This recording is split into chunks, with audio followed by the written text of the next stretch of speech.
Welcome back to the Rock of Truth podcast. Nick Statterman here with Joe Met, Jake Sopko. Another week down, another W in the books for the Bearcats.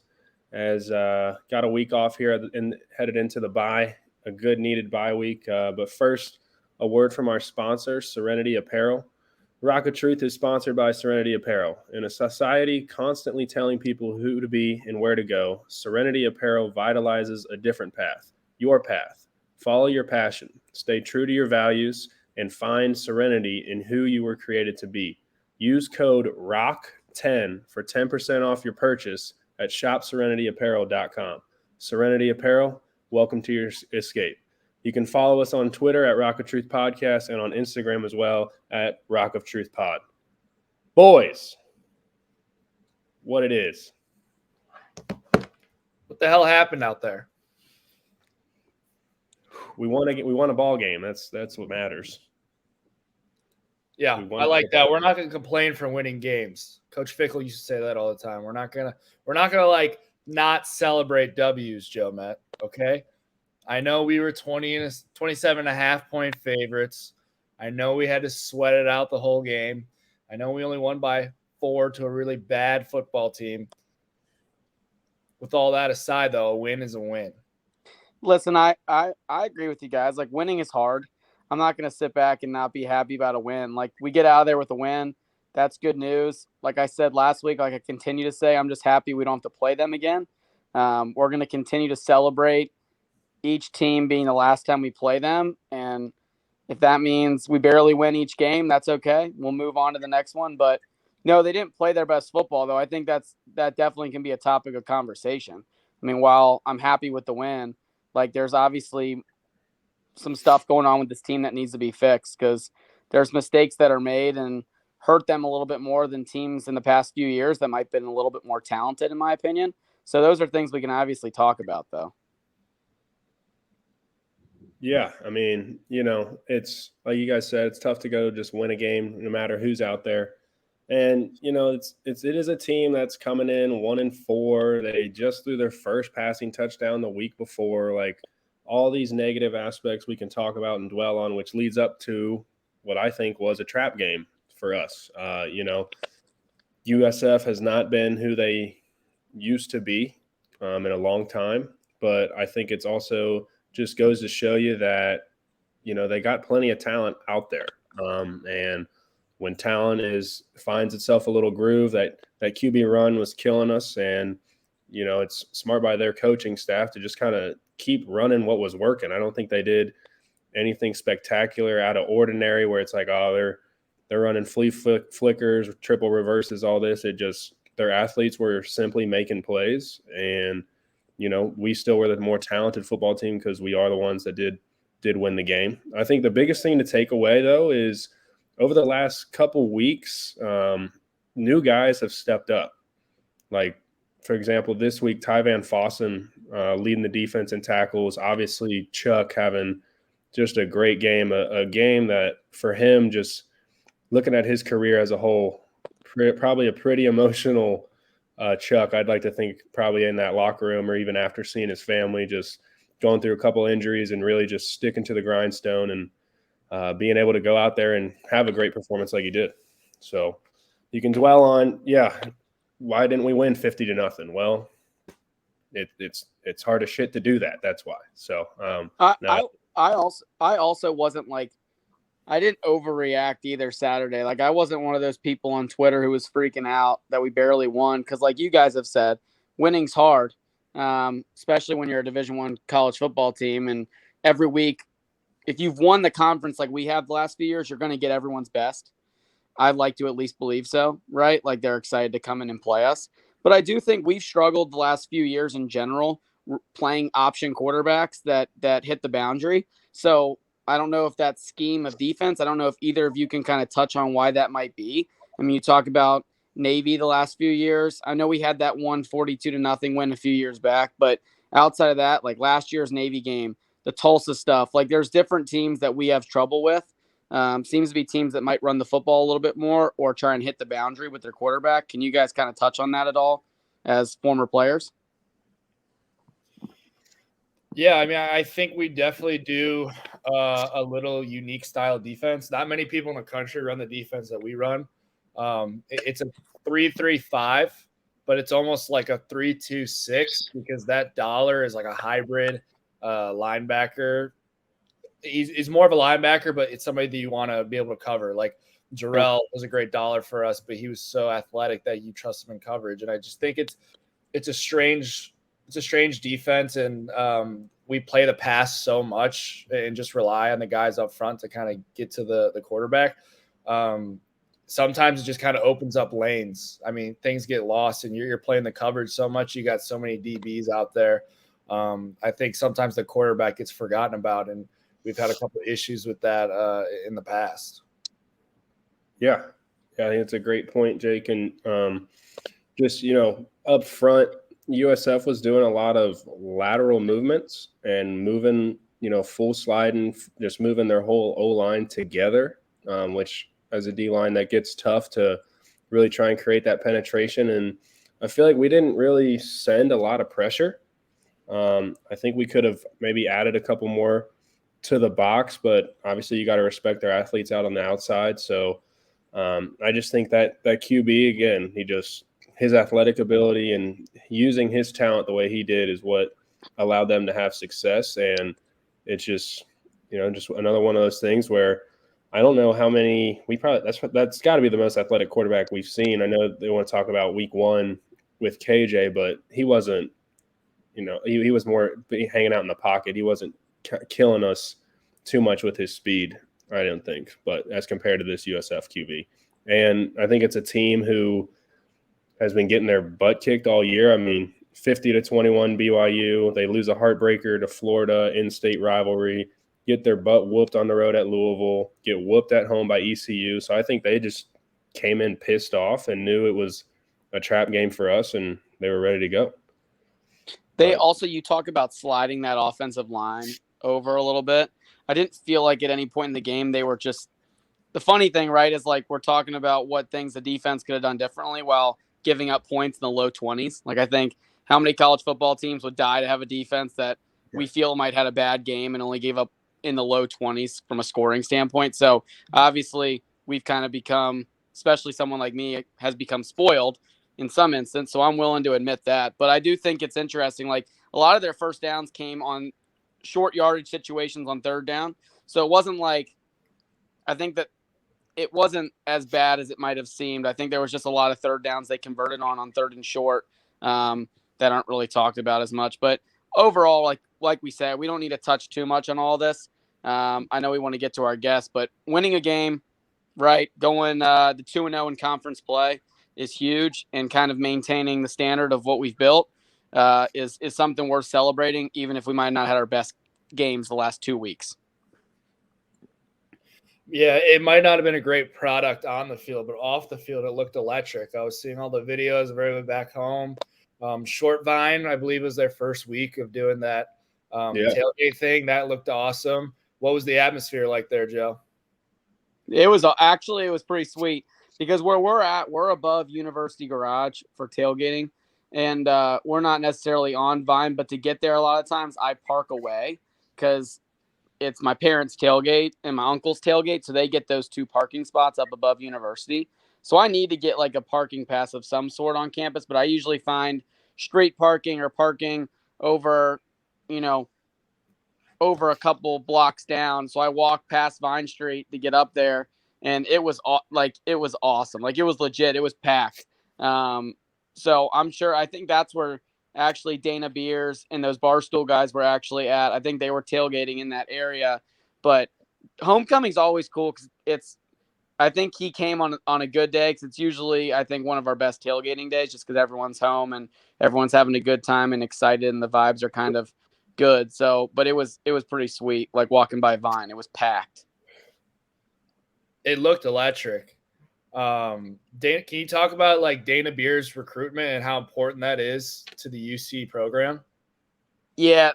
I mean, I know we can all touch on this, but my personal opinion, like, it sounds stupid. I know a lot of people were kind of making fun of it on Twitter who might not understand, but I do think like Barstool has gained a they've kind of become a media sensation of some sort. I mean, obviously, not of some sort. They are a media sensation. And some of the goofballs and guys who are a part of Barstool, like, have a huge followings. And I think, like, there is some meaning. Like, I remember a few years ago when PFT and Big Cat, like, walked out of the tunnel in Death Valley with Coach O, and they made the Go Tigers rap, and they were, rapping about Coach O, and they had all that, him on the podcast. And that, like, in my opinion, like, that kind of stuff, like, created this media sensation that was Coach O and LSU. Like, I know Coach O was cool, but I don't think he would have became as cool as he was without, like, the Barstool guys kind of hyping him up with, like, the Go Tigers and, like, stuff like that. Like, that was so for me, like, Dana Beers and Glenny Balls, as funny as they are on their, I guess, networks and on their podcasts and things like that, and the shows that they go on, I think it's a big deal, at least to kind of be in the running from a standpoint of, obviously, they're noticing that, like, okay, Cincinnati football is kind of cool. It's up and coming. Like, they made the playoff. There's something going on here. Let's go check it out. So I thought it was kind of cool to have them there. They're wearing their Skyline Chili suits. At one point, I saw them. They were walking up our stairs, and they walked right by our section because they were sitting in 110. And no, they were sitting in 109. And I was, like, yelling at them. And they were having, like, full-on conversations with my mom, who was at the end of the row. And my mom had no idea who they were, but she just loved their Skyline suits. So she's, like, asking them, like, where they got them and, like, do they love Skyline? And they're just, like, feeding into it. It was, like, super funny. But I was yelling at Dana. I was like, make the commitment video now. Like, go home and make the commitment video. But I think it's a big – I mean, I don't know what you guys think. I know it's kind of silly, but I do think it brings some sort of popularity to the program. Yeah, I mean, any free marketing or any free hype publicity is always a good thing. I think you'll probably be opening up one of those 3-way suits on Christmas, probably, aren't you? You think your mom's I'm thinking about buying one. They were sick. All right, I think it was a good look. That was cool. Like you said, I think that's just good publicity. I don't know, like, if it's a big deal for what team he roots for, but they make cool videos. They'll obviously be like, blow it up on Twitter. Barstool will blow it up on Twitter, and, like, it doesn't hurt at all. I'm a big Stoolie, so, like, I love seeing that kind of stuff, and it gets me excited. Like, I know to, like, normal people, they're like, why should we give a shit about this? But I just think it brings people to notice UC, like you said. Well, he tweeted out, like, Cincinnati's tailgate scene is electric, and, like, all the comments and replies were like, really? Like, question mark? Yeah. Like, are you for real? And he's like, yes. Like, this is like, this place is legit. Like, these fans are nuts. Like, which is a good thing for us. Like, people, like, because people, like, for some reason, not that we care what he says, but people do care what he says. So when he tweets stuff out like that, like, people are like, oh, okay. Like, that's kind of cool. Like, go Bearcats, you know? Yeah. Mm-hmm. So I'm all in for getting a bigger fan base, and like Statty said, all publicity is good publicity, Soppy. Joe, do you think that, I know you're more of a basketball Bearcat, I like to say. Do you think it would have been different if he attended a game in Fifth Third? You think he would have committed on the spot, or is it's you got to show Nippert, right? Like, you got to. I know you guys know I'm, like, a huge basketball guy. Like, I could talk about basketball for days, but football, like, there's nothing like Nippert. Like, there really isn't. Like, I guess that's part of me is, like, I know some of you guys, like, you guys in the past year or so, I believe we've brought Nippert back to, like, what I remember it was in the Big East days, especially when, like, Kelly was here and even the beginning days of Butch, right? Like, it's just so cool, like, being in the middle of campus and how loud it can get with only 40,000 people packed into that little area, in my opinion, it's just something, like, there's nothing else like it. Like, even some of the really cool, awesome stadiums that I'm sure even us might rank over Nippert, Nippert's got its own special feeling to it that unless you've witnessed, like, a Nip at night game, you really don't know what that's like. So Fifth Third is awesome. I love Fifth Third. I think Fifth Third has a lot of history because of the kind of teams we've watched. But from a football standpoint, you can't find anything like Nippert across the country. It's, like, unique. It's like a standalone stadium or venue, in my opinion.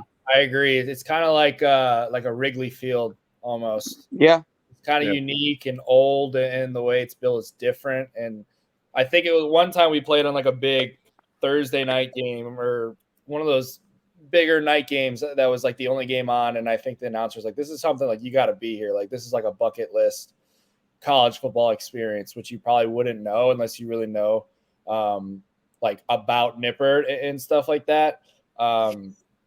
It's cool. I agree. And like, I've seen it completely empty playing against teams, and I've seen it when it's completely full and rocking, and it's two completely different atmospheres. But when it's rocking, man, it's cool, dude. There's nothing like it. When Josie comes on, we need to go around and say like our favorite like 2 or 3 things about Nippert. We got to hear like what he has to say about that, and then go ahead. No, and then we can talk about like the game, the UCF game in the rain where we canceled it after the third quarter, and I was there until the end of the third. Oh man, I was ready to. I mean, yeah, like I think it's time. Let's get Josie on here talking about special mediums. This guy gets to hang out in Lambeau Field all the time. Bearcat legend, Green Bay Packer legend. Boys, we out here. Number 81 for the Green Bay Packers, Josiah Deguara. Yeah, boy. So man. Thanks for having me. I miss you guys. Recurring guest number 2. Yeah, we're back. I was on early. What's up, Chad? I'm just saying the last time I hit up Josie to come on the podcast, like I didn't hear back from him. Whoa. Pretty sure I was on your podcast. You have been. You have been. You've been on the podcast. I've had you on the radio. But the last time I hit you up, like I guess you were busy. Hey, FaceTime me. I'll pick up for you any day. It's on me. It's good to have. Did you know, like these guys are working with me now? Yeah, family now. I know. I heard. I've been a fan of the show. I've been watching, and Sop and Joe Med. They told me that they're working with you, and I'm like, it's a great partnership. Couldn't partner with better people. I appreciate you. Well, I'll let you guys talk. I just had to have a little fun. The last time, I didn't hear from you. Hurt my feelings. Hey, just let me know. Let me know when. I'll get on for you. Well, you're on now. This is this is us. Yeah, there we go. Dude, it's great to have you on, and knowing that you actually are a loyal listener. I've talked to Joe. He's like given me like stats back to me, and he told me, can you please confirm this? When I went to the game in Tampa, and we talked after, and he was like, yeah, I was listening to you guys pregame. I was like, you were listening to our podcast before your game? I was like, let's hear that. I promise you. I'm like, because before the game, like a lot of people get locked in super early, and getting to the league is a lot different from college. Like college, everything's just structured for you, so you kind of have like no freedom to do what you want. But in the league, we have so much freedom, and we kind of get to do what we want pregame. And I just try to keep my mind off the game. Like I'll be locked in, obviously, and like study my plays before, but on the bus, I'm like searching through my phone. I'm like, Rock of Truth, haven't listened to it. Listen to your guys' picks, and stuff like that. So I'm like, I did tell Jake like after the game that I was listening to it, and I wasn't lying. I wasn't just trying to be nice. I was truthful. The sound of Nick Statterman's voice gets you jacked up to go like shit. Going to play Tom Brady off the edge, yeah. It just gets me hyped. Go to Raymond James. Statty loves Raymond James. Yes, you are a listener. That's my favorite. Favorite I've ever been in. I love it.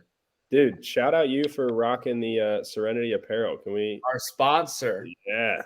I did this and this wasn't on purpose either. I swear, I put this on this morning, and then I just happened to get home, and now I'm here. So I love it. We're still trying to get that guy to tune in.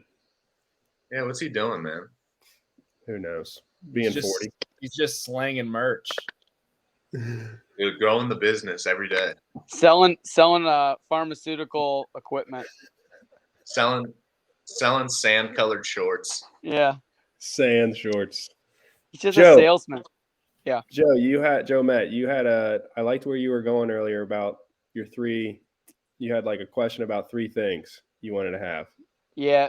Josie, we got a question right off the bat. Like, we were talking about Nippert and how special it is. And we just like, what's like 2 of your favorite things about Nippert? Like, I kind of want to hear what you love about Nippert Stadium. Just in general, or like game day?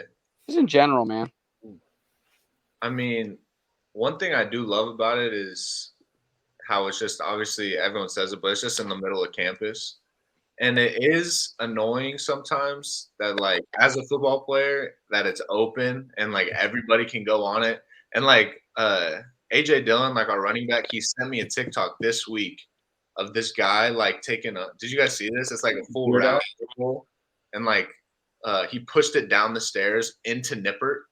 And I'm just like – it's times like that I'm just like, man, it shouldn't be open. But it is cool that it's, like, in the middle of campus. It's wide open. Like, students can come and play on the field whenever they want. I think you got to be careful just to keep the field nice and stuff like that. That's a dope part to me about the stadium. It's built into campus. And then the atmosphere is crazy. I love it. It feels like the fans are right on you, super loud, bouncing off the walls, the sound and everything. There's so many cool things about Nipper. And everyone that goes there, like anyone I talk to that's been there, it just tells you how unique it is. And there really is, like you were saying earlier, there's nothing like it in the country. You really got to experience it to feel the atmosphere and feel the energy that comes from that place. But yeah, I love the Nip. I think it's interesting if you think about it, how like the way the Nip is so unique, like Lambeau is so unique. When I went and visited you, what was it, 2 years ago, or whatever it was, the Nfc Championship game, like I've never seen anything like Lambeau Field. It's the most bizarre thing to me. Like Green Bay is just this like little like town, and there's just houses, and then all of a sudden there's the biggest football stadium you've ever seen, like next to this like little like condo. It's bizarre. It's just, I don't know. It is strange. Yeah, if you've never same thing. If you've never been there, it's like you're literally just driving through a little town, and then you just see like Lambeau Field, and it's super historic. And there's all this and game day is crazy. Like you can't drive around anywhere, you can't get anywhere. Everything's closed down. Like it's definitely a small town feel for a game. So yeah, they're both unique. So I'm grateful to be able to play in both. Obviously, that's awesome. I love that. So I was going to say, now that we're talking about stadiums, I actually have this written down, and we'll just roll right into it. What's your favorite NFL stadium that you've played in? You can't say Lambeau. Like, what's had, like, the coolest environment? It's weird that I wrote that down and we got into this discussion. Paycor Stadium? And Paycor was cool, man. Paycor was cool. Is that what it's called? Live in that? Yeah. Yeah, it's like Paycor Stadium, but it's not Paul. What is it? Paul Brown. It was Paul Brown when you were there. I was actually at that game, Josie.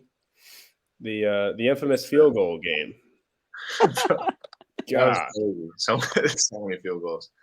But the best stadium besides Lambeau, the best atmosphere is Minnesota. Going to Minnesota, like we played their first game of the year this season. And the atmosphere is crazy. It was cool to see. Like we did play there last year. I scored my first touchdown there last year, but then the year before I played my first game, like my rookie year, and it was empty, like with COVID. So it was cool to kind of like get the whole like 360, 180 experience or whatever. And it was literally like empty, quiet my rookie year, and then going back there first game of the year this year, like 2 years later. And it's a pretty cool atmosphere. They do the skull and stuff like that. Skull. They got some great fans, and it's always fun. It's always fun to go there and play, and it's a rivalry. So that's gotta be one of the top. Have you played at Arrowhead yet? Yeah, we played Arrowhead last year too, and then we went there for the preseason game. The preseason game this year was lit. So like, and then I'm excited. We go to Buffalo this year, so that'll be a cool stadium to play in.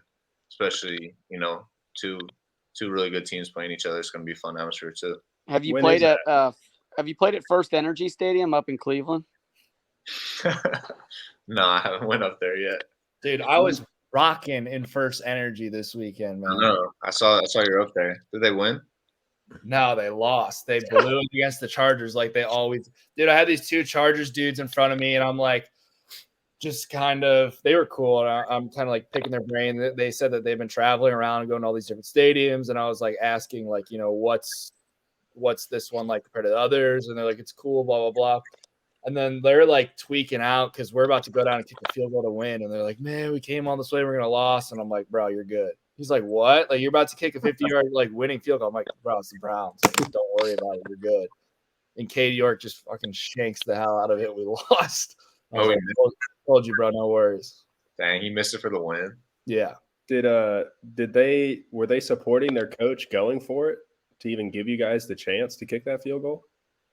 I don't think so. You know, to be honest with you, I was like a couple beers deep, and then, I was like, only a couple, only a couple, and I was like, why did they just do that? Like, why did they just go for it? I like looked at my boy who I was with. I was like, did I miss something? And he's like, I don't know what just happened. I was like, all right, I'm not just like tripping. That's like hilarious. that was bizarre. Josie, I got a good question. What up? Well, number one, since you already brought him up, AJ Dillon, do you give him crap for not playing against us in Birmingham? Yeah, I bring it up all the time. I think we always talked about that like anytime we talk about college, I always talk about how he's like defeated against me and stuff like that, even though he didn't play. But he was running from that pressure. We smacked him. He didn't want to meet me in the A gap, that's for sure. The Statty stuffer. No, my question though, what's been your favorite jersey swap? Probably it was with the Bengals. My boy Jonah Williams. Us going to high school together. That was a cool moment because Jonah and then Jake Browning there. I think he's still on their team. We all went to high school together and we trained together a little bit in the off season. So I mean, we've known each other since we were like. I mean, me and Jonah since we were like probably 15, 14, and then me and Jake since we were 8. So it was cool to obviously go back to Cincy, but then to be able to jersey swap with your dudes from high school that you grew up with is a pretty cool moment. So that's got to be number one. Yeah, that's dope. Who like best jersey swap from maybe somebody you weren't expecting, or do you coordinate it before the game? Yeah, the funny thing, we played New Orleans in preseason, and Eric Wilson, who obviously you guys know played at Cincy, he was on the Saints, so I swapped with them after the Saints game, and then he's on our team now. We signed him last week, and so that was like, now I guess we got a jersey swap like our Green Bay jerseys. But the funny thing about that is he was on the Saints 2 weeks ago, and the Saints played in London. And then, so he went to London from Monday to Sunday, and then he got back on Monday, or he got back Sunday night, and then we claimed him on Mondays, and then we left for London on Thursday. So like, that's cool. He flew to London again. Yeah, bro, he came to London again, and he played with us last week. So he literally traveled because it's 16 hours like total. Oh, so he literally flew 32 hours like in less than a week. It's crazy. Oh, he had to be exhausted. Yeah, it was hilarious when he's like, "Yeah, we're going. Here we go again." But hey, it's cool to be on team with them though. Josie, I saw today on Twitter from an anonymous source that A-Rod's retiring at the end of the season. This is his like last go round. So like I have a few questions kind of bounce off you from that standpoint. Like first, when we talk about jersey swaps, like what do you think would happen if you went up to 12 after a game was like, hey man, want a jersey swap? What do you think you would do? Probably the same thing he does to like every person, just like tells them. I mean, I've seen literally so many dudes come up to him after the game and like ask him for his jersey. At least I've seen a few. But imagine like you play against Aaron Rodgers like a handful of times, like, hey bro, can I get that jersey? But Aaron would probably jersey swap with me. He loves his teammates, man. He would probably do it. Give you his practice jersey. Not after the game, but yeah, he'll be like, here's my practice jersey, brother. Yeah. Dude, I don't think he would give you his jersey. I don't think either. Not from the game. Like he probably wouldn't, but I'd like to think he would. What, like, okay, since he's retiring, and I don't know when your contract comes up, who would be like the other quarterback in the NFL? Like, and obviously I know you'd say Joe Burrow, but like outside of Joe Burrow, who would you want to play with in the NFL that's not named Aaron Rodgers or Joe Burrow? Jordan Love. Good answer. That's a great team answer. Okay, if it's not Jordan Love, it's not A-Rod, and it's not Joey B, who's the other one? Can you name one guy in the NFL that you've watched from the sidelines and been like, wow, that dude, I would love to catch a pass from him? I know one, but you can't think of one. I got you, bro. Desmond Ridder. Desmond Ridder, dude. That was gonna be my answer as well. Ridder. I got these answers on the clock. Dude, can we get 4 in the ball game? What's going on in Atlanta, dude? Why are they still hanging with Mariota? How have they been doing? I don't even know. Not good. They're run the heck out of the ball. But like Mariota's not even running the ball, dude. He's just like he's got a low completion percentage. He has like 4 touchdowns and 4 picks or something like that. I was looking at it. It might have been today. I did a little quick deep dive on Twitter, man. The people are calling for 4. The people are calling for 4. I'm ready to let them loose. The Birds, they're 2-3. Mariota, yeah, not great. Not great. 57% completions, 4 tutties, 4 picks. Yeah, been sacked 12 times. It's early. Very Never early. Know. 5 games in. We play Sauce and the Jets this week. Who do you play? Oh, you do have Sauce coming to town. Sauce and the Jets. Ahmad Gardner, man, pretty damn good at football. I think we've all known this for a little bit, but he's showing the entire country. That guy is so good. First career pick last week. Didn't he have like a safety too? Like he had a safety and a pick. Yeah. He gave Teddy a concussion. Got him out the game. Yeah, you got to swap jerseys, Joe? First play of the game, he did that. Did you guys see that? The safety? Yeah, the safety was the very first play of the game, and he was their backup, and their third string played the whole entire game. It was crazy. Yeah. Are you gonna like Statty said, are you gonna swap jerseys with Sauce this weekend? Maybe. I don't know. I haven't I'm not on Instagram right now, but I might message him before the game and try to get some stirred up. If not, I'll see him after and see what the vibe is. You got to the week after, you got Defoe. You got to swap there. That'll be a good one. Yeah, I got to swap with Defoe. We played Defoe last year, and I talked to him for a little bit, but he didn't dress when we played him. But yeah, we talked about next time we play about swapping. So yeah, he's doing good, man. I'm happy for him too. Love that. Shoot. I had a random question that I wanted to throw at you, Josiah. Who's the most famous person in your cell phone number that you have?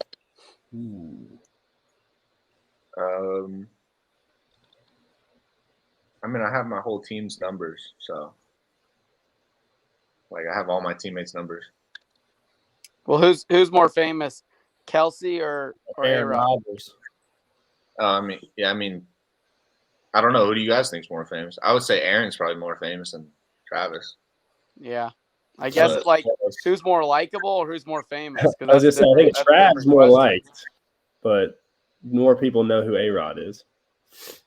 Oh, they're both liked, man. Both great guys. He's been trained so well by whoever's training him in the media. 81. He's like a perfect media guy now. Like you ask him a question, he's like Jordan Love. Next one, Des Ridder. Like you can't even. I'm being truthful. Yeah, no, I love it. I like it. I mean, you're doing a good job. Keep going. Who's got a question? We got Matt here. I mean, we're messing with him, but like he is playing with probably the second best player to ever play the position, which is kind of like you'll be telling your kids about that. The fact that you got to play with Aaron Rodgers, which is like not many people in the world get to say that. But Matt brings up, what is it like playing with him, or like a dude on that level who's been so successful, one of the best quarterbacks to ever play the game? Yeah, it's different, man. It's awesome. First of all, like now getting into like my third season, it's definitely you have like a different type of appreciation for it. Because like when you're young, and I'm still young, obviously, but when you're still like learning and getting to know the playbook and getting to know all of his signals and kind of how he plays the game and how he feels the game, you're kind of just like stressed out and tense all the time, if that makes sense. Because there's so many different things that you have to know. It's not just call a play and run it. Like that's far from what happens. Like you call 2 plays in the huddle, and then he got his checks that he has, depending on how the defense looks and everything. But you just have an appreciation to play with like a man at that caliber. Literally just to be able to be around him in the locker room every day, you just soak in everything he says.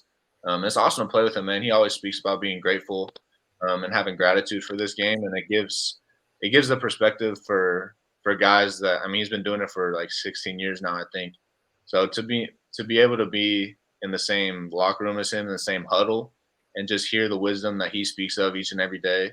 And it's a lot of football stuff, but it's a lot of the stuff he has in his brain that just from experience and the things that he says, and you're just like, man, I need to write that down somewhere, just like keeping that memory, because he gives out these one-liners all the time that are just like, man, that's good. It's because he's done it so long and he has so much, so many details and stuff that he's just locked up. But man, it's awesome, and I'm grateful for it. Don't take advantage of it at all. That the ayahuasca too. That probably unlocks a piece of his brain for the one-liners. That yeah, man. MVP seasons. You ever do the discount double check in practice when you score a touchdown? I think that's his thing, man. I don't know if that would be welcomed too much by the fans and stuff. But I don't think I don't even know the last time he's done it. When's I was gonna say, did he retire that? He needs to bring it back, because that's like, in my opinion, like, I love when he does that. There is a thing though, that when he gets sacked, like sometimes when he gets sacked, guys will do like the discount double check, and every time somebody's done that, that team has like end up losing the game. Yeah. Like we kept track, like at least since I've been here. It's always like addressed. Like anytime somebody does it, we're like, it's like in the meeting, Tuesday or Wednesday, whenever we watch it. It's like shouldn't have done the discount double check, because it always ends in an L. So are you gonna like purposely not pick up an end so that they can try and do the double check so that you guys just whoop them the rest of the game, or no? Yeah, no, I can't go that far. Who's obviously I was, D lineman over here. Who's been the hardest D lineman you've had to block in your career? Man, I mean, we got two great. We have a great D line on our team. Yeah, you do. With Rashawn Gary, with Preston Smith. Those are just two, exterior guys. We got four great interior guys. So, I mean, those are the two best guys, because I have to go against them each and every day, like during camp and stuff, and that makes you better just going against those two guys every single day. So it's been fun. But I gotta shout out those guys. They've been balling this year too. Yeah, Rashawn's a beast. He's impressive. Yeah, he's been balling. What Green Bay Packers are getting invited to the wedding? The guest list is not finished yet, but Steady. We got a chance. We got a shot. We got a shot. The guest list is not finished, man. You never know who's going to RSVP, who's going to not. There's so much stuff that goes. I mean, Joe, man, you're doing the same thing, but like, there's so much stuff that goes on with all this wedding planning stuff. But it's we'll see. We'll see who gets invited. All the boys for sure. The boys are coming. The boys. I love that. I love that. I had another like real football question. It's just an easy one. Like, what's the biggest difference from college to NFL? I know it's like the speed of the game, obviously, and like you said, all the verbiage and all the extra things that just goes into getting one play. But I guess hopefully I didn't just answer your question. But like, what is the biggest like adjustment, the biggest difference? Yeah, there's so many differences. How big everybody is, like that's a huge thing. Like, yeah, I'm always like one of the smallest dudes on the field, playing my position, and then just the knowledge of the game, man. The mental side of it is the biggest thing, and then also just having it become a profession. Like you go from obviously college, going to class and stuff every day, and football is like it's up there between school and some people like to say student athlete, but we all kind of know what comes first. But the knowledge of the game, and then just becoming a professional, like not only in season but off season, making sure that your whole kind of life and what you do is all focused towards one goal, to become a better football player, a better person, and a better man. So That's kind of the biggest thing. But then from a football standpoint, it's all knowledge. Like I said, man, playing with one of the best ever, you got to know the details on top of details. So there's a lot of differences, but those are probably the main ones. That makes sense. Is it tough to, high school and college? You spend a lot of time at those places. You walk around campus, you see other classmates, so it's kind of easy to have a lot of pride. Is it hard to have that in the league, like to kind of avoid that monotonous routine, or just like not saying, how do you stay blind, I guess, to the business side that the NFL provides, and you still are able to be like, man, I get to go freaking run routes and play football today? Like how hard is that from, high school, college to now NFL? Yeah, I mean, the business side of the NFL is definitely something you have to get used to. You're not, there's no security ever. And obviously you get kind of positioned by when you're drafted, but after a couple of years, man, it doesn't matter when you're drafted. It all matters about production. It's a production-based business. So it can be stressful, man. You got to really have your priorities straight. You got to be able to focus on the things that really matter. Because if all you got to do is control what you can, because if you focus on all the outliers, if you focus on who they're bringing in for tryouts, if you focus on all these different things, it doesn't matter. Like you said, you just got to be able to focus on what you're doing. And I try to step back every single game. Like they always announce the starters. And before every game, while they're announcing the stars and stuff, I'm just like looking around, taking my in, like thanking God for the opportunity to be able to be where I'm at, because it's not, it's not something I would ever take for granted. And I know it's a blessing to be able to do it. And so that's kind of my mindset towards everything, because it could be stressful, but, I'm just enjoying it and blessed to be here, obviously. Yeah. Was it a weird adjustment to be out there for the playing of the national anthem, or it's the national anthem? Yeah, that is the national anthem. How was that? Is that kind of weird? Yeah, I mean, it takes some getting used to. Like everything, bro. Like that's what I'm saying. When you're in college, everything is structured. Like be here at this time, and then if you're late, like you're screwed. But there's three buses that goes on away games, goes to the facility, and you can get on any of those three buses. And my rookie year, I got on the first bus, and like I'm always in college, I was rushing. Like you get there, you get taped, you get an IV if you need it, you do all this stuff. So like we get there and like I get taped right away, and they're like, "Oh, you get taped pretty early." I'm like, "What do you mean?" I'm like, the game doesn't start for 4 hours. I'm like already at the facility, like in the locker room. But yeah, the national anthem. We had two national anthems because we played in London on Sunday. So they played the U.S. national anthem, and then they played I don't know, whatever it is, England. So we was out there for two of them, and so that was unique. But damn, our guy Matt Lanham's got another question for you. Wondering if you ever watch A-Rod on Pat McAfee's show on Tuesday. Not really. I see like snippets of it every now and then. But sometimes somebody will send me something he says or something like that. But I listen to some of the stuff he says, man. He's so smart, bro.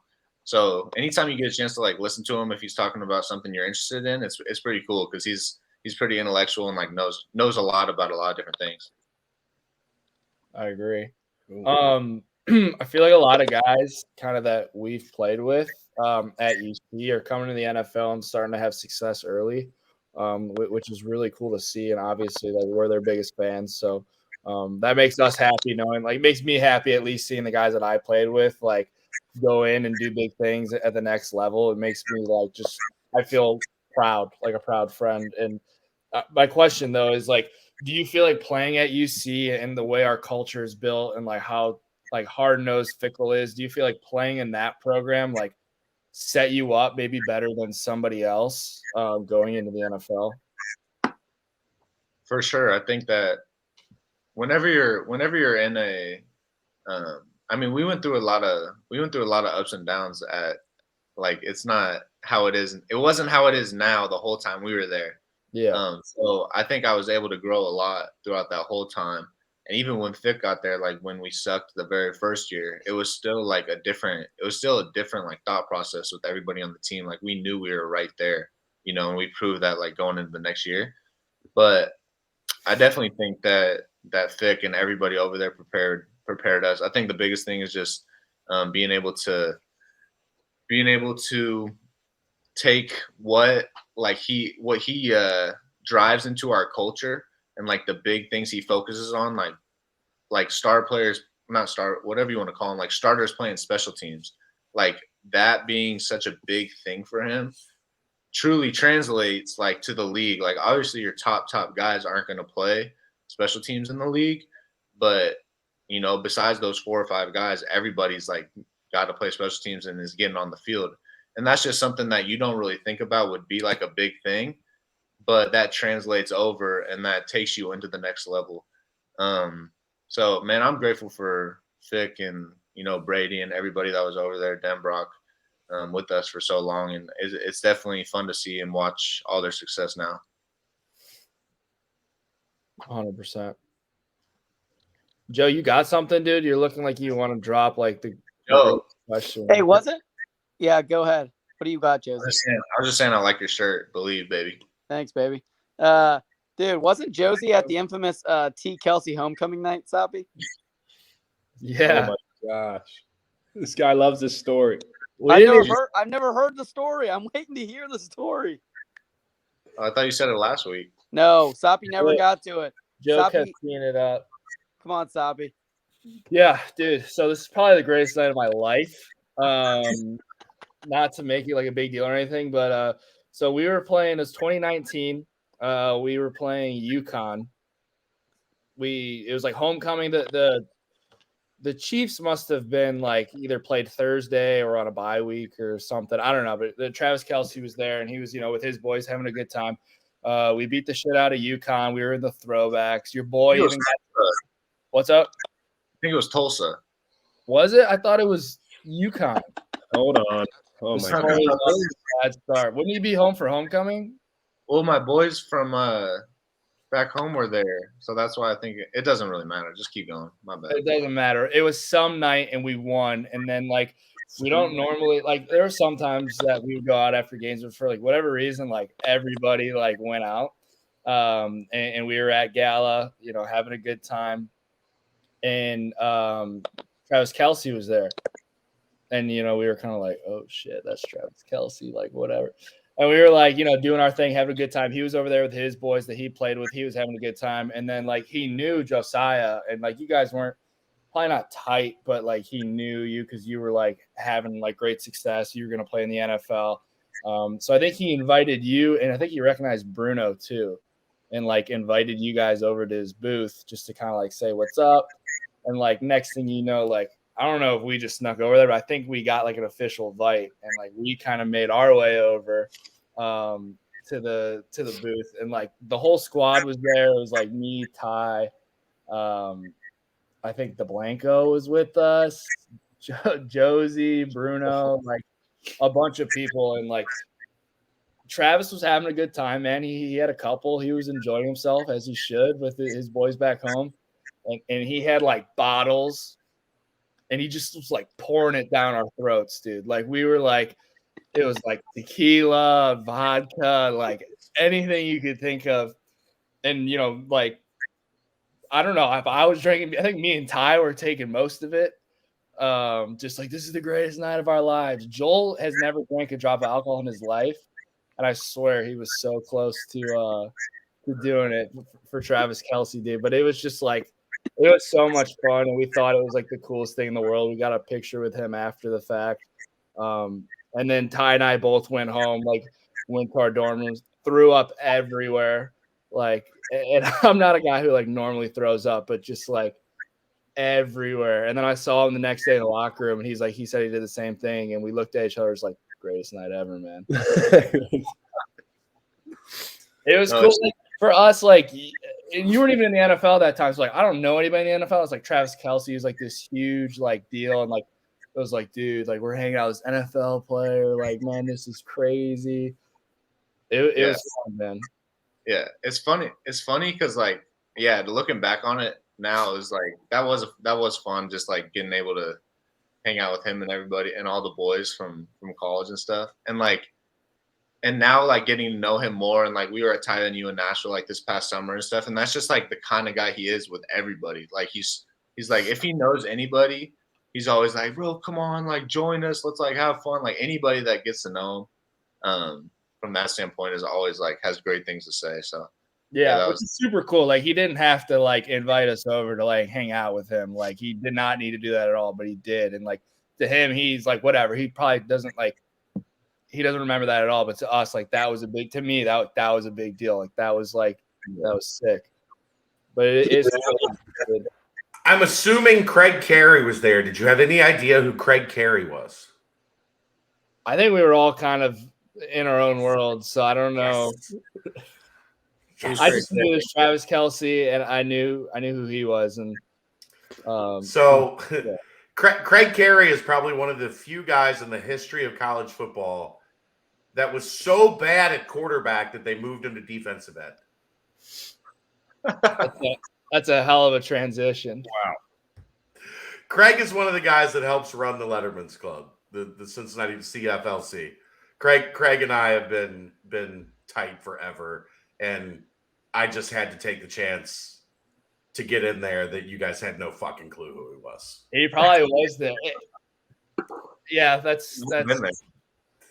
Oh, I guarantee if Travis stays with Craig, like a lot of times, or at least he arrives to town, drops his stuff off at Craig's house, and then does Travis things, and then right before he leaves town, he goes and picks his stuff from Craig's house. Yeah, that sounds.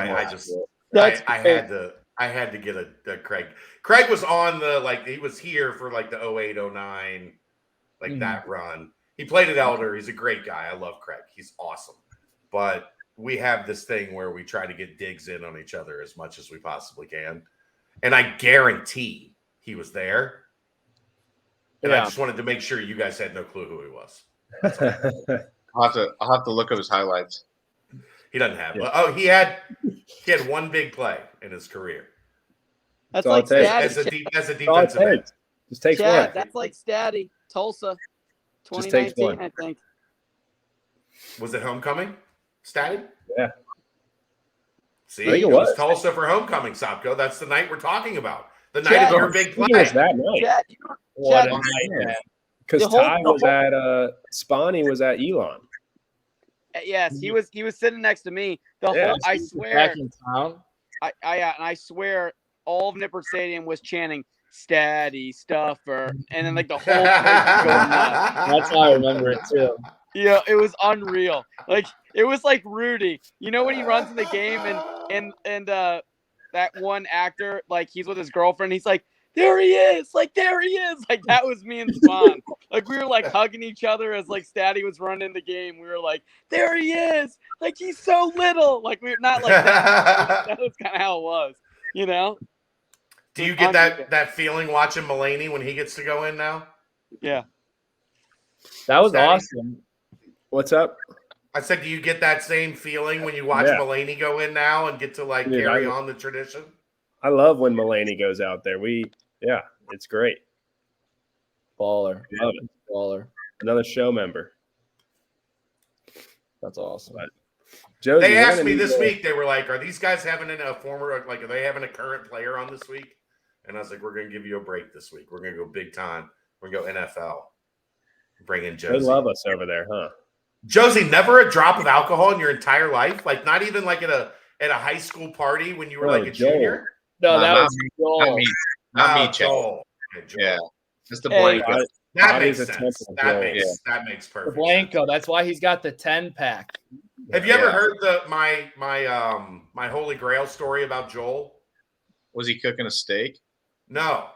When he was bouncing? So the Holy Grail is one of our major sponsors. I've been tight with Don and Jimmy that own the Holy Grail forever. Joel was like a barback at the Holy Grail for a while. And so Jimmy, one of the owners, walks into the back where Joel is doing barback things. And like if you've worked at a bar or been around like the bar business, the cases of bottles come in like these really thick cardboard like boxes. And he found Joel in the back breaking down the cardboard boxes, not by, cutting them along the edges and folding them, but by folding them and then rolling them into like a cylinder. Yeah. Before he put them in the garbage. And Jimmy's like, what the hell are you doing? He's like, man, they told me I need to get my hands stronger. And this is like the greatest hand workout I've ever found. So whenever he broke down boxes of beer, he not only broke them down, but he rolled them into like a cylinder before he threw them away so that while he was at work, he could get a good hand workout in. Yeah, that sounds about right. That's Joel DeBlanco. That is Joel DeBlanco. Beautiful mind. Hey, Josie. Look how well he tackled his senior year. Yeah. Josie, bar back, boxes. Like, catch Aaron Rodgers passes. And by the way, Josie, these guys are doing you dirty. Like they're trying. They're trying to get to get a clip put on the internet. Dude, talking shit about Aaron Rodgers, talking shit about your quarterback. Hey, no, hold on, Chad. I was on FaceTime earlier with Soppy.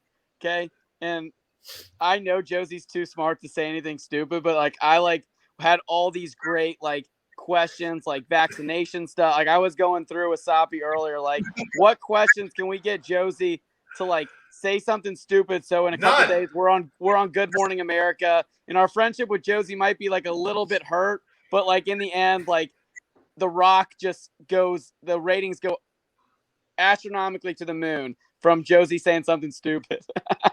Hey, Joe, I was out on that plan, though. I was like... Soppy was out on the plan, and I wasn't really going to do it, but I mean, I had to ask a couple goofy questions that really wouldn't have gotten you in trouble either way, Yeah. Matt, you're going to get my wedding invitation canceled.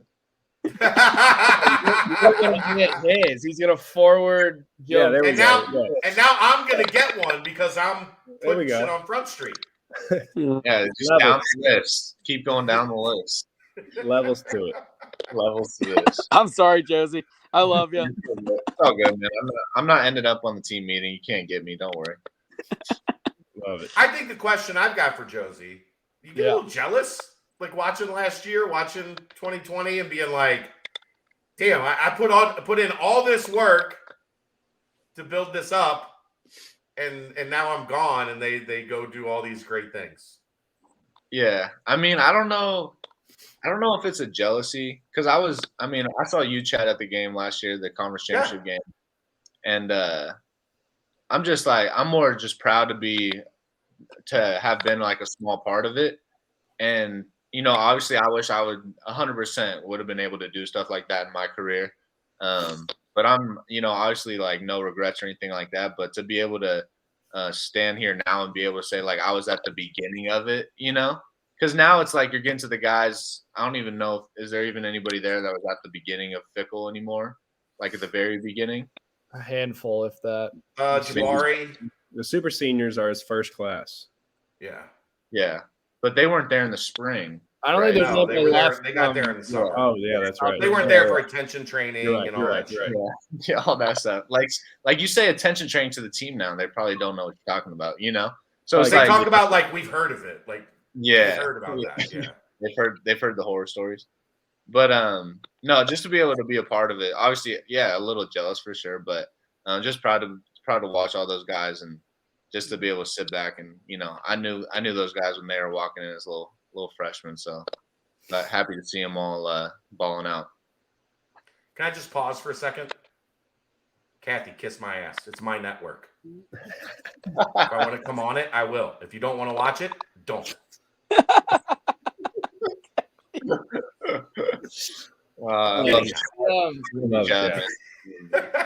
Yo, we're gonna get ready to spin it over to the locks of the week, and I want you to give us one. So I don't know if you have one prepared. Yeah. I'll give you some time to look into it if you want. Big news. I'm prepared. Big news. You have a 3-leg parlay? No, I finally got a win. UCLA Bruins, Pac-12 champions. Here they come. Percentage is on the rise. I love that, Statty. I was going back and I was really happy for you because I know last week you said you hadn't won yet.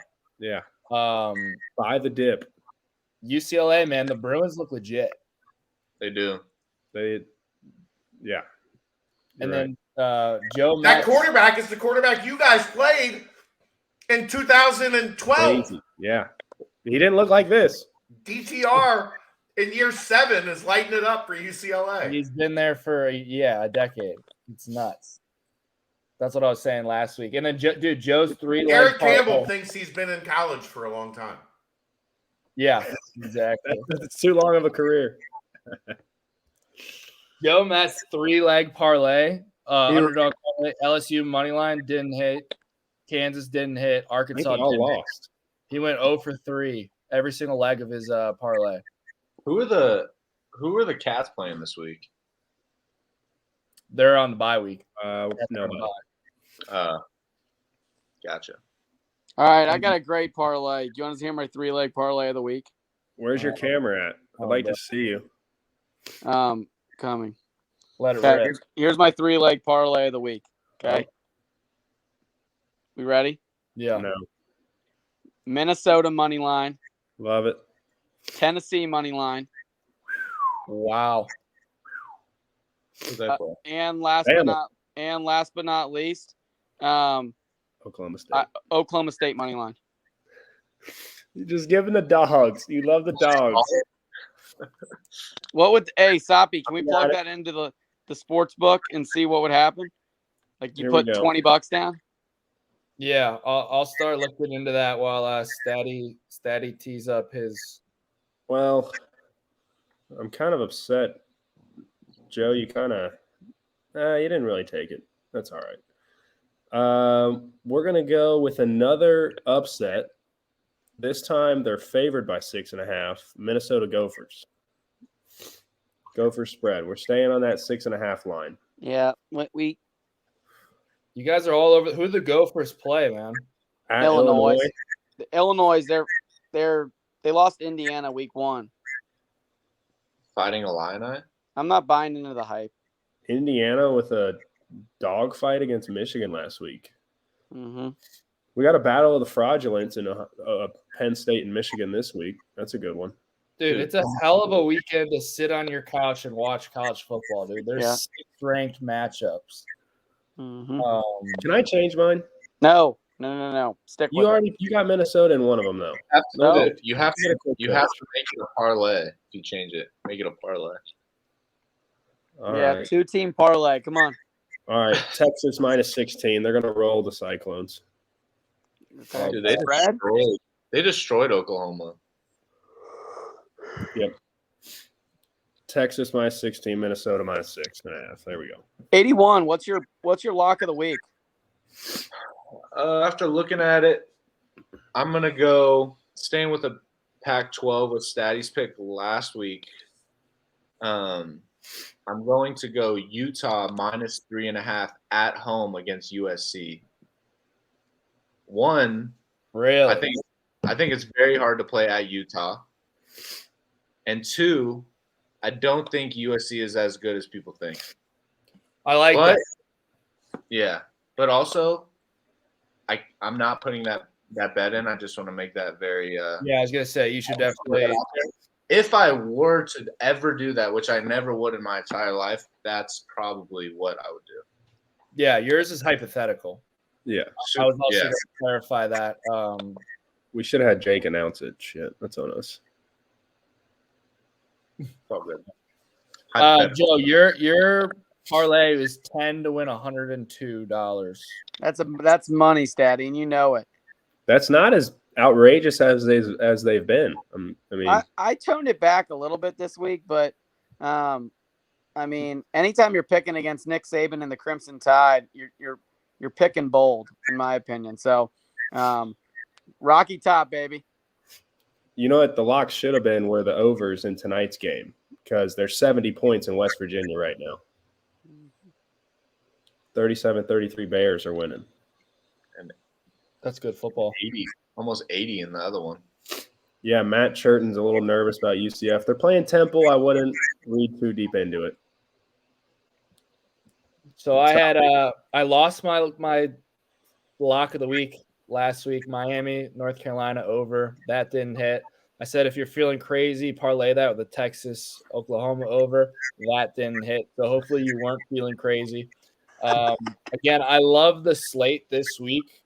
I don't know, really just good football. Like just sit on your couch, have a beer, have a water, whatever it is you do. Some chili, it's chili season, boys. So if you could, my mom made me some great chili last weekend. Shout out to her, it was amazing.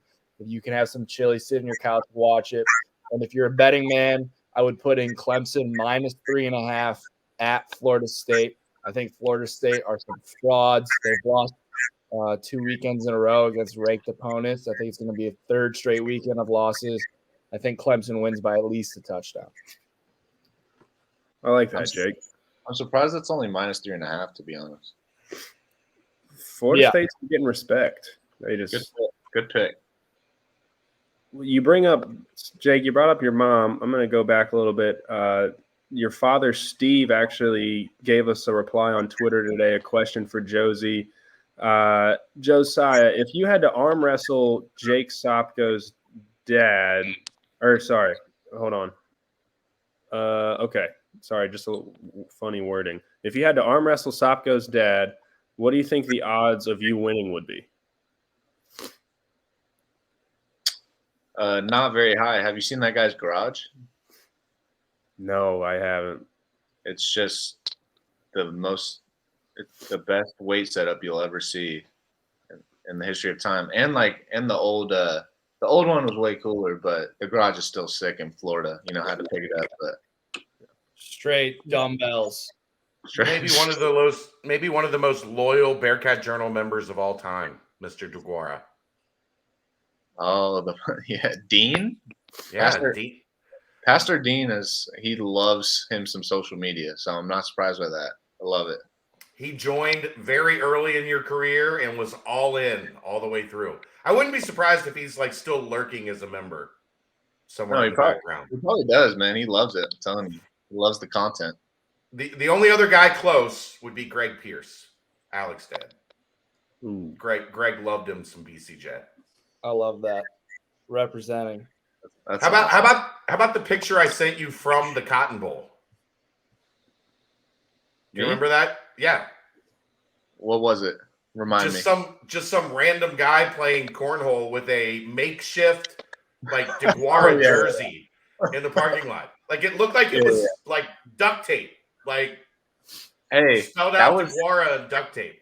You know why? Because I played back in the day before NIL, so you couldn't get these fancy jerseys up in the pro shop or whatever you call it, the bookstore.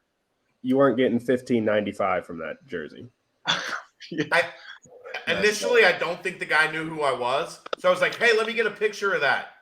And he was like, what are you going to do? And I was like, I'm going to send it to Josiah Deguara. And he's like, no, you're not. And I'm like, yeah. You want to see his number in my phone? That's awesome. I think it made his day that he got his jersey sent to you live in person. That's so cool. My family, when I was in college, funny story about jerseys is they went to that spot downtown. I don't know what it's called, Cooks. But yes. But they had my jersey made there, with an Under Armour actual jersey, and then Under Armour called the store and was like, you can't do that anymore. You can't have them make jerseys for college players or something like that. So now they would have just been able to go to Fanatics and you would have got paid. Yeah. Now I would have been a millionaire in college. It's crazy. There's one person that could have actually made $1 million off of this jersey thing. Josh Wiley. Yeah. If you walk around the grid, there are 100 people everywhere you look with 81 Wiley jerseys. Just they're like cockroaches. They're everywhere. I need to get me one. I mean, just call his mom. She apparently has a whole box of them because everybody on the damn West Side has a Josh Wiley 81 jersey that they wear to the tailgates. It's unlike anything I've ever seen. Every time you walk through there's There's just somebody with an 81 jersey on within eyesight at all times. It is true. Yeah, it's impressive. It's wild. It's wild. Like the entire neighborhood, wherever he's from, they all have one. Like they had a block party and they just handed them out to everybody. Hometown hero. He is. Josh is the best though, Josie. You know that. Yeah, I love that guy, man. Great dude. He's a crazy person. But he's also really reserved and quiet and he's weird. He's crazy in certain settings, and then other settings he's withdrawn, kind of. Josie, he's a part of the D4 league. Yes, dude. Yes. Dad, you ever heard of the D4 league? No, y'all got a fantasy league? No, the D4 league was a pickup basketball league. Even worse. Josh can play some hoops. He's not bad at hoops. We put together a pickup b-ball league, and we played in Fifth Third with a bunch of the guys managers for the basketball team. Yeah. And then Coach Fickle probably wouldn't like this, but Lenny T and Wiley and Josie and Tavion Thomas, who was maybe the worst player in the history of the D4 league. I forget about we had a lot of quality players there. Yeah, it was fun. Great times. I mean, didn't you have too many of the same guys? If you had a team with you, Josh, and Lenny, that's too many fours, right? Josie thinks he's a guard. I could play point. I lock up Joe Met every time we play. I used to love playing basketball at Josiah because it's just that's all I wanted to do was guard Josiah, get in his head. And I didn't do a good job at it, but that's all I wanted to do. Yeah, you know what time it is when we're on the court. Come on, man. How good is Alec at basketball? He thinks he's pretty good.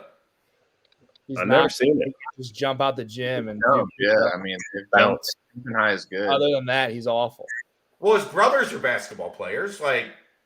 He Little fancies bros. himself a Nice. basketball player. I'll tell you what he is. Well, he's a great golfer. He's got this beautiful left-handed swing that's absolutely beautiful. And we used to play sand volleyball with him. And how good I he would is. love to have seen that. That was nuts. Unreal. He could have been an Olympic volleyball guy. He was I think he played in high school. He was really good. Dez was a really good volleyball player. Josiah was a really good volleyball player. Dez was a national champion. I don't know if he's national, but state champ in high school in men's volleyball. St. X, Louisville, that makes sense. Yeah. Boys. We did that sometimes in the summer. That was always fun. Was Alec the best volleyball player? Yeah. You would see that.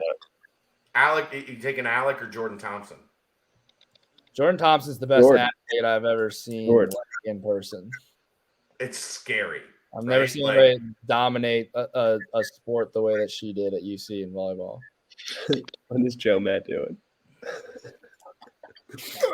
But it's a story for another day. That's who we should have her and Blake on this show. Well, maybe just Jordan. But yeah, you're not a Blake guy. You don't like Blake? No, I love Blake Yeager. It's just probably story for another time. Love Blake Yeager. Love them both. Chad, you should reach out to the two of them and see if they want to come on the pod together. Is that not a thing anymore? Am I missing something here? No, Chad. Next topic. Wrapping it up. Moving on. Josie. All right. Sorry. That's my bad. 83. Back on the Rock of Truth again, dude. Loved having you. You guys got anything else for our man here? I'm good, man. Hey, feel free to put a bug in Trav's ear about the Rock of Truth. I know he listens to us on the weekly as well. So we'll try to get him on here right here next week. Yeah, right before his 4 touchdowns in one game, he was listening to us. So that's the only way. That's the only way to do it, man. I'm telling you. Love it, man. Love you, brother, dude. It's awesome to have you on. Thank you, bro. Yeah, thanks for coming on, Josie. Love you guys, man. Hey, Chad, sorry for not responding. It's okay, man. You're busy as shit. I was just one of those summer. We need a guest. I wonder what Josie's up to. I'm okay. We're doing all right on the network these days. Things are good. Yeah. Things are very good. I know you're doing great. Love you guys, man. Appreciate you, bro. Later. Cats. All right, everybody. Thank you for tuning in.